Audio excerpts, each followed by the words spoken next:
अब हम लोग चलते हैं सेकंड प्रॉब्लम की ओर। तो सबसे पहला काम होता है इसको अच्छे से पढ़ना। तो इसने क्या बात किया है कि एक कोच है जो क्या करता है कि क्रिकेट टीम के लिए 3 बैट और 6 बॉल पहले खरीदता है और उसका टोटल कॉस्ट हो गया 3900 रुपीज़। उसके बाद में बोल रहा है कि वही बैट और 3 बॉल वही सेम वाली दोबारा से खरीदता है तो उसको कितने देने पड़ते हैं, 1300 रुपये देने पड़ते हैं। तो बस यही बता रहा है कि इसको एल्जेब्रिकली और ग्राफिकली रिप्रेजेंट करो, मतलब बीज गणितीय रूप से, और ग्राफिकली मतलब ग्राफ में रिप्रेजेंट करो।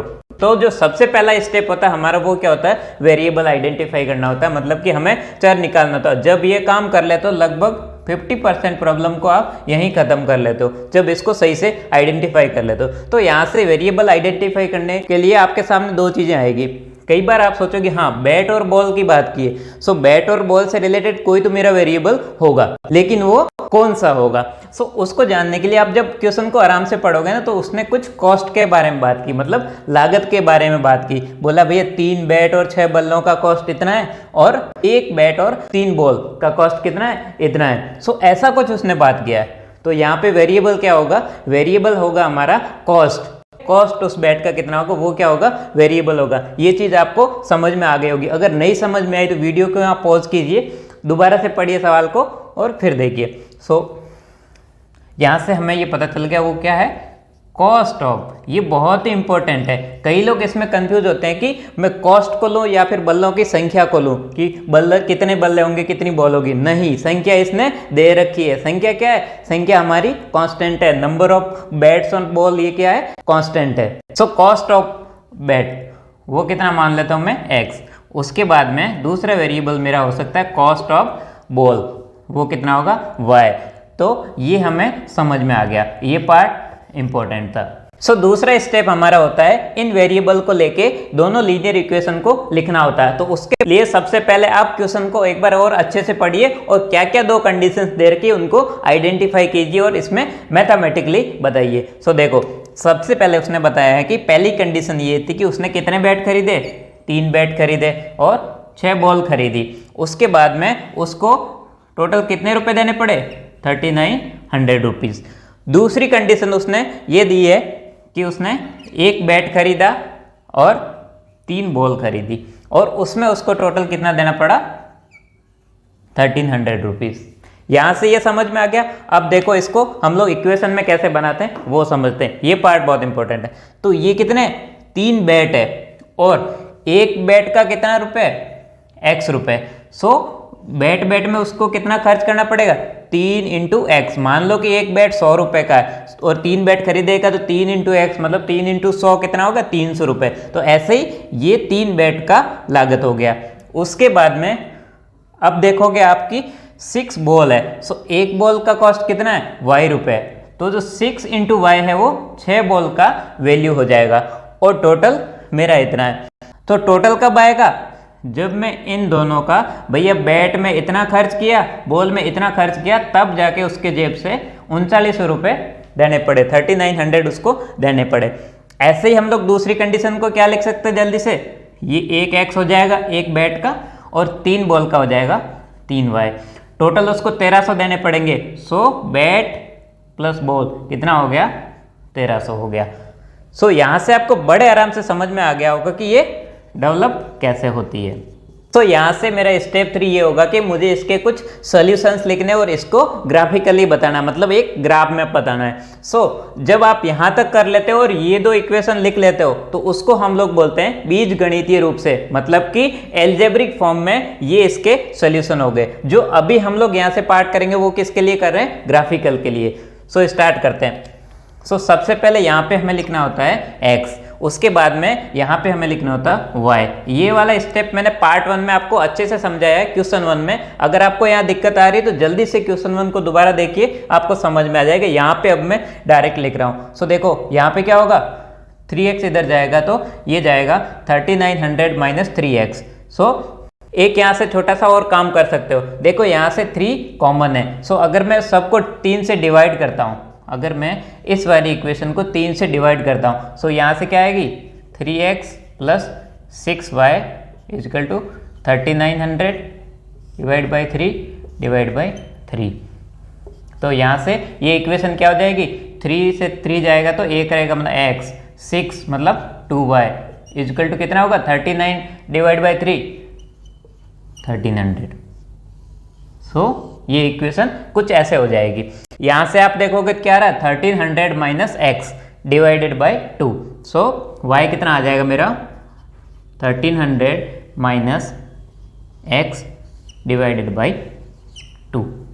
उसके बाद में देखो आप क्या क्या वैल्यू ले सकते हो ताकि यहाँ पे क्या हो एक अच्छे डिजिट आए जो हम ग्राफ में प्लॉट कर सकते हैं। और ये वाले क्या होंगे, ये वाले इसके हल होंगे। इसके हल कितने होते हैं, अनंत होते हैं। अनंत में से हमें कुछ पॉइंट सेलेक्ट करके बताने हैं तो हम अपनी मर्जी से लेंगे। सो देखो अब हम इसमें x की कुछ इस टाइप से वैल्यू लेंगे ताकि y की भी अच्छी वैल्यू मिल जाए। तो आप ध्यान से देखना कि मैं कैसे इसको सेलेक्ट कर रहा हूं। तो सबसे पहले मैंने मान लो 300 ले लिया, तो 1300 माइनस 300 मतलब 1000 डिवाइड बाई 2 कितना होगा 500। अब आप देखोगे तो ये दोनों पास पास में, तो मतलब 300 और 500, अगर मैं 100 का स्केल लूंगा तो बड़े आराम से प्लॉट कर सकता हूँ, इसीलिए मैंने इसको 300 लिया। दूसरा हम लोग क्या ले सकते हैं, अगर मैं 400 लूंगा तो यहाँ क्या आएगा 900 डिवाइड बाई 2 मतलब 450 आएगा, जो कि अगेन बीच में कहीं पॉइंट आएगा, तो इससे आप बच सकते हो। तो उसके लिए आप क्या लोगे, अगला मैं ले लेता हूँ मान लो 500।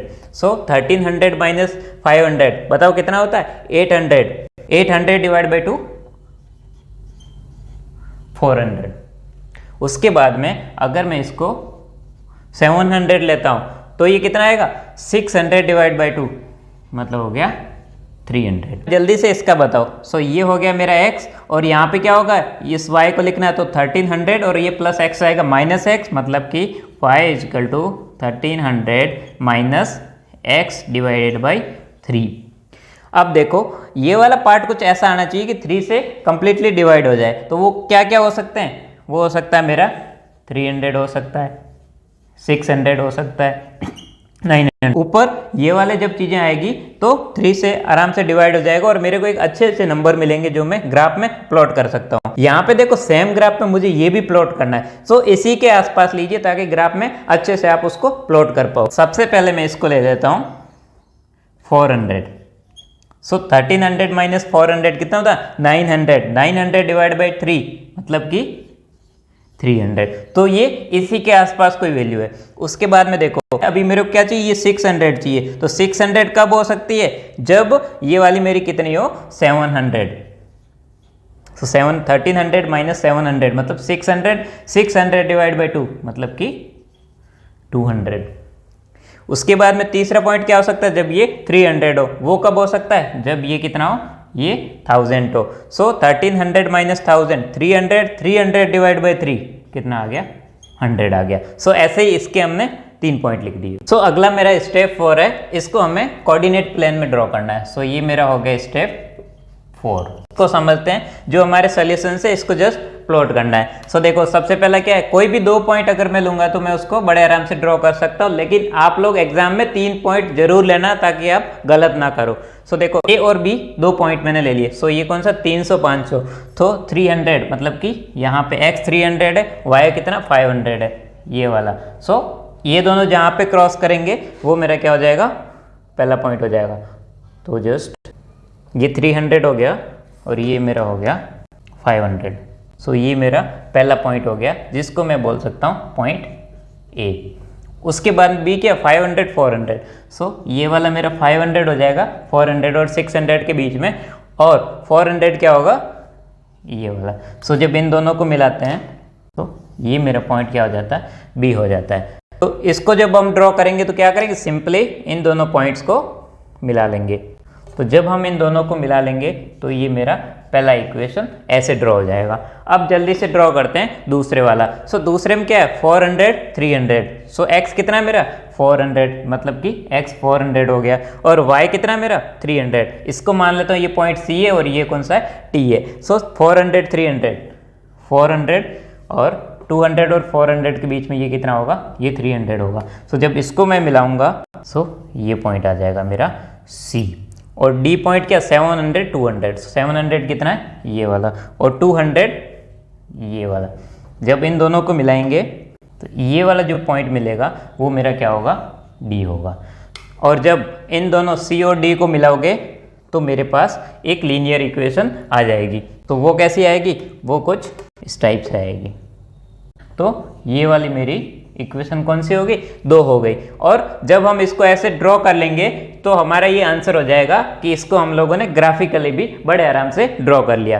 तो अब लोग हम जल्दी से प्रॉब्लम 3 को पढ़ते हैं। तो उसमें इसने बात किया है एप्पल्स मतलब सेव और अंगूर के बारे में, उसके बारे में बात की और उसने बोला है कि अगर वो 2 किलो सेव और 1 किलो अंगूर लेगा तो उसका कुछ उसे कॉस्ट देना पड़ेगा, और ऐसे ही वो 4 किलो एप्पल और 2 किलो अगर ग्रेप्स लेगा तो उसको कुछ कॉस्ट देना पड़ेगा। ये बात उसने की है। तो सबसे पहले मेरा स्टेप होता है, हमें क्या करना होता है, वेरिएबल आइडेंटिफाई करना होता है, मतलब इसमें चर कौन सा है वो आइडेंटिफाई करना है, और ऐसे आइडेंटिफाई करके एटलीस्ट 50% प्रॉब्लम को यहीं खत्म करना है। सो देखो, सबसे पहले इसने बात किया एप्पल और ग्रेप। अब आप अगर ध्यान से पढ़ोगे तो उसमें आपके पास 2 दिमाग में चीज़ें आती है कि एक तो एप्पल का क्वांटिटी, मतलब भैया 1 किलो 2 किलो जो क्वांटिटी है वो मेरा वेरिएबल होगा, या फिर उसकी जो कॉस्ट है मतलब उसकी जो लागत है वो वेरिएबल है। तो यहाँ से अगर आप ध्यान से पढ़ोगे तो इसने क्वांटिटी दे रखी है, मतलब कि किलोग्राम वाला वो पार्ट दे रखा है कि कितने किलो ये है कितने किलो ये, तो वो वेरिएबल नहीं है, वो ऑलरेडी दे रखा है। तो वेरिएबल क्या होगा, वेरिएबल होगा हमारा कॉस्ट, मतलब उसका वैल्यू कितना है। सो देखो, कॉस्ट ऑफ एप्पल और उसके बाद में कॉस्ट ऑफ ग्रेप्स। सो ये हमें आइडेंटिफाई हो गया कि हाँ, बात तो आप इसकी कर रहे हो, फ्रूट की बात कर रहे हो, लेकिन उसमें जो कॉस्ट है मतलब जो वैल्यू है वो क्या है, वो वेरिएबल है। ये वाला पार्ट बहुत इंपॉर्टेंट होता है। सो कॉस्ट ऑफ एप्पल को मैंने मान लिया x और इसको मान लिया y। बड़े आराम से हमने ये वाला पार्ट खत्म किया। तो अब जल्दी से चलते हैं स्टेप 2 की ओर। स्टेप 2 में हमें इनके बीच में रिलेशन लिखने और लीनियर इक्वेशंस लिखनी है। तो उसके लिए इसने 2 कंडीशन दे रखी है प्रॉब्लम में। तो सबसे पहले बोला है कि 2 किलो एप्पल और 1 किलो ग्रेप्स, इनका टोटल कॉस्ट कितना है, 160 रुपये। तो देखो 2 किलो एप्पल है और 1 किलो ग्रेप है, और दोनों का कॉस्ट कितना है, 160 रुपये। दूसरी कंडीशन दे रखी, किसी टाइम पे मतलब कुछ टाइम के बाद में 4 किलो एप्पल 2 किलो ग्रेप्स, इनका टोटल कॉस्ट हो जाता है मेरा 300 रुपये। सो देखो ये क्या है, ये है मेरा रुपए, पैसा है। ये क्या है, ये किलोग्राम है, क्वांटिटी है कि हाँ इतने किलो है। तो अब बताओ 2 किलो अगर एप्पल मैं ले रहा हूँ और मेरा 1 किलो का रेट कितना है, x रुपए, और 1 किलो अंगूर का कितना है, y रुपए, ग्रेप्स का कितना है, y रुपए। सो 2 किलो का मेरा कितना होगा, 2 × x, मतलब 1 किलो अगर 50 रुपये में मिल रहा है, 2 किलो कितने में मिलेगा, 50 × 2 100 रुपये में। ऐसे ही ये कितने का होगा, 1 × y, मतलब 1 किलो के कितने होंगे, जब 1 किलो का y रुपये तो 1 किलो का 1 × y मतलब y, तब जाके ये टोटल हो जाएगा। तो टोटल कैसे होगा, जब मैं इसको जोड़ दूंगा तो ये इसके बराबर हो जाएगा। ऐसे ही जब हम दूसरी कंडीशन को पढ़ते हैं जल्दी से, तो ये हो जाएगा मेरा 4x 2y। जब मैं इन दोनों को जोड़ लेता हूं, दोनों की कॉस्ट को, तो मेरा टोटल कितना हो जाता है, 300 रुपये। तो यहां से हमने इसको लिख लिया अच्छे से। तो स्टेप 2 तक हमने जो भी सॉल्व किया, हमने इसको ऐसे लिखा है, वो हमारा क्या हो गया, एल्जेब्रिक रूप से इसको लिख दिया, मतलब बीजगणितीय रूप से हमने लिख लिया। अब हम लोग इसका अगला पार्ट सॉल्व करते हैं, जिसमें ये पूछता है कि ग्राफिकली कैसे बताएंगे। तो उसके लिए मुझे क्या करना होता है, इसके कुछ सोल्यूशंस लिखने होते हैं, कुछ हल लिखने होते हैं हमेशा की तरह। तो बताओ जल्दी से इसको हम लोग कैसे अप्रोच करेंगे। सो देखो, सबसे पहले यहाँ पे मुझे लिखना होता है x, उसके बाद में y को कैसे लिखूंगा मैं, 160 माइनस 2x, ये तो बहुत आसान है, माइनस 2x। उसके बाद में इसमें देखोगे आप तो ये 2 से डिवाइड कर सकता हूँ। जब मैं इसको 2 से डिवाइड करूंगा तो ये सिंप्लीफाइड हो जाएगा, वो क्या होगा, ये 4x का हो जाएगा 2x, y का हो जाएगा 2y का y हो जाएगा, और 300 का हो जाएगा 150। सो ये थोड़ा सा मैंने अपडेट करके इसको लिख लिया। अब इसमें देखो, इसमें यहाँ लिखूंगा मैं x, और y कितना है, यहाँ से भी y सिंपल सा मिल जाएगा, 2x को जैसे ही इधर भेजूंगा तो y मिल जाएगा। तो 150 माइनस 2x, 150 माइनस 2x। अब यहाँ से ना थोड़ा सा आप दिमाग लगाइए, थोड़ा सा सोचिए कि देखो कैसे पॉइंट्स लूँ ताकि मेरे ग्राफ में बड़े आराम से प्लॉट हो जाए। ऐसा नहीं हो कि एक तो आपका 5 आ रहा है और एक आपका 500 आ रहा है, तो ऐसा नहीं होना चाहिए, आसपास में होना चाहिए, ताकि उसको एक स्केल लेके ड्रॉ कर सकते हो। सो देखो यहाँ पे 160 और 2x है, तो अगर मैं यहाँ से इसको मान लो मैंने 40 ले लिया, सो 160 माइनस 40 × 2 कितना होगा, 80। सो 160 माइनस 80 बताओ कितना होगा, 160 माइनस 80, 80 हो गया। सो 40 और 80 ऑलमोस्ट पास पास में। ऐसे ही मैं दूसरा पॉइंट मान लो लेते हैं इसको 50। सो 160 माइनस 2 इंटू 50 100। सो 160 माइनस 100 कितना हो गया 60। तो ये तो और पास पास में और अच्छी बात है। मान लो मैंने इसको ले लिया 60, तो क्या होगा 60 इंटू 2 120। सो 160 माइनस 120 कितना होता है 40। ये भी पास पास में हो गया। सो ऐसे देखो कैसे मैंने लिया ताकि ये पॉइंट्स क्या है पास पास में और मैं ग्राफ में बड़े आराम से बता सकूं। ऐसे ही जल्दी से इसमें बताओ। तो मान लो इसमें भी मैं इसी के आसपास लूंगा सो दैट ग्राफ में बड़े आराम से सेम ग्राफ में बना सकूं। सो यहाँ से मान लो मैंने 50 ले लिया सेम पॉइंट। सो कितना होगा 150 माइनस 50 इंटू 2 100। 150 माइनस 100 कितना 50 50 आ गया। ये तो बहुत बढ़िया है 50 50। उसके बाद में मैंने इसको 60 ले लिया। सो 150 माइनस 60 इंटू 2 120। 150 माइनस 120 कितना आ गया 30। सो ये 2 पॉइंट हो गए। तीसरा मान लो मैंने इसको 70 ले लिया। सो 70 इंटू 2 कितना तो 140। 150 माइनस 140 कितना हो गया ये 10 हो गया। ये थोड़ा दूर है बट ठीक है अंदर की तरफ है तो हम लोग आराम से इसको प्लॉट कर सकते हो। हमें केवल कितने 2 पॉइंट चाहिए होते हैं लेकिन हम लोग तीसरा पॉइंट अपनी सेफ्टी के लिए लेते हैं ताकि गलत ना हो। तो इसमें एक मैं इंपॉर्टेंट पॉइंट बताना चाह रहा हूँ। आप ये एक चीज सिर्फ नोट कीजिए। यहाँ पे क्या है 2x प्लस वाई, यहाँ पे भी क्या है 2x प्लस वाई। बस इसको दिमाग में रखिए। आगे जाके मैं बताऊंगा कि ये कैसे इंपॉर्टेंट है और उसको हम लोग आगे ड्रॉ करते हैं। सो देखो यहाँ पे मैं मान लो कोई भी 2 पॉइंट लेता हूँ। ये पॉइंट पास पास में है तो मुझे ये लेने चाहिए। सो a और b 50 60। अब बताओ x में कितना है 50, 40 और 60 के बीच में। उसके बाद में y कितना है 60, मतलब ये वाला मेरा y हो गया। सो जब मैं इन दोनों को मिलाऊंगा आप जल्दी से देखो ये वाला यहाँ पे क्रॉस करेगा और ये वाला है वो यहाँ पे क्रॉस करेगा। सो इन दोनों का जो क्रॉसिंग पॉइंट होगा वो मेरा पॉइंट क्या हो जाएगा पॉइंट नंबर a हो जाएगा। ये मेरा पॉइंट a हो गया। उसके बाद में b मेरा हो गया 60 40। सो x मेरा क्या है 60 और y मेरा कितना है 40। जब मैं इस दोनों को मिलाता हूँ यहाँ पे ये आएगा और 40 मेरा ऐसे आएगा। सो ये जो पॉइंट होगा मेरा वो होगा b 60 40 और a कितना है मेरा a है 50 60। और अगर मुझे इसको प्लॉट करना है तो मुझे क्या करना है सिर्फ और सिर्फ इन दोनों को मिलाना है। सो जैसे इन 2 पॉइंट्स को मिलाओगे तो आपका इक्वेशन ड्रॉ हो जाएगा। सो ये समझ में आ गया होगा। ऐसे ही हम लोग बढ़ते हैं दूसरी वाली इक्वेशन को ड्रॉ करते हैं। सो देखो इसमें मान लो इसको मैं ले लेता हूँ पॉइंट C और ऐसे ही इसको मैं ले लेता हूँ D। C मेरा क्या है 50 50। सो ये 50 ये वाला भी 50। तो मैं थोड़ा सा अपडेट कर लेता हूँ इसको। ये हो गया 50, ये भी हमारा 50। जब इन दोनों को आप मिलाओगे एक पॉइंट आएगा मेरा यहाँ पे और दूसरा मेरा क्या है 60 30। ये कितना है 60 और ये कितना है 30। सो अगर मैं इन दोनों को मिलाऊंगा यहाँ पे आएगा और 30 मेरा इधर आएगा।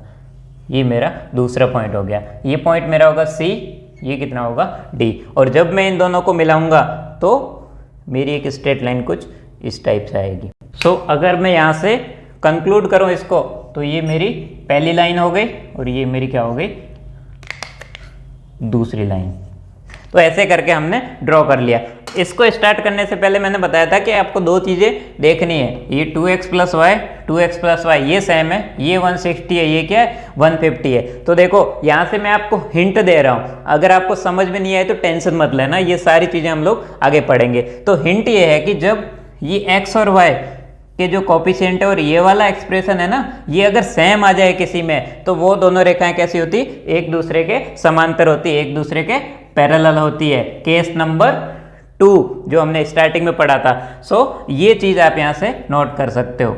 ये कैसे आएगी क्या आएगी वो हम लोग सारा इसमें पढ़ेंगे, तो उसका टेंशन नहीं लेना है। बस आपको ये चीज़ याद रखनी है कि हाँ जब ऐसा कुछ आ जाए ना, जब ये x और ये वाला टर्म सेम आ जाए तो वो दोनों रेखाएं क्या होगी समांतर होगी। एक दूसरी हिंट देता हूँ। दूसरी हिंट ये होगी कि जब ये वाली वैल्यू भी मेरी अगर सेम आ जाती है तो वो क्या होगी वो एक दूसरे के ऊपर आएगी, मतलब वो क्या हो जाएगी संपाती हो जाए। जस्ट हिंट है, आपको ज्यादा याद करने की जरूरत नहीं है। सो ऐसे करके हमने एक बहुत ही बड़ी एक्सरसाइज को खत्म कर लिया है। सारे के सारे क्वेश्चन हमने बड़े आराम से सॉल्व कर लिए। अगर मैं सच्ची में बताऊं तो इसको बनाने में बहुत ज़्यादा मेहनत लगी, मुझे बहुत ज़्यादा टाइम भी लगा है, सिर्फ और सिर्फ आपके लिए। इसमें जो भी फालतू की चीज़ें वो मैंने ऑलरेडी डिलीट कर ली, इसको जितना छोटे से छोटा हो सकता था मैंने बनाया, और उसमें जितना ज़्यादा कंसेप्ट और जितना ज़्यादा नॉलेज मैं आपको दे सकूं वही मैंने इस वीडियो में किया है। आपने अगर वीडियो को देखा तो आपको वो सारी चीज़ें समझ में आ गए होंगे, तो इसके लिए एक लाइक तो बनता है और आप लोग सब्सक्राइब जरूर कीजिए। Thank you for watching.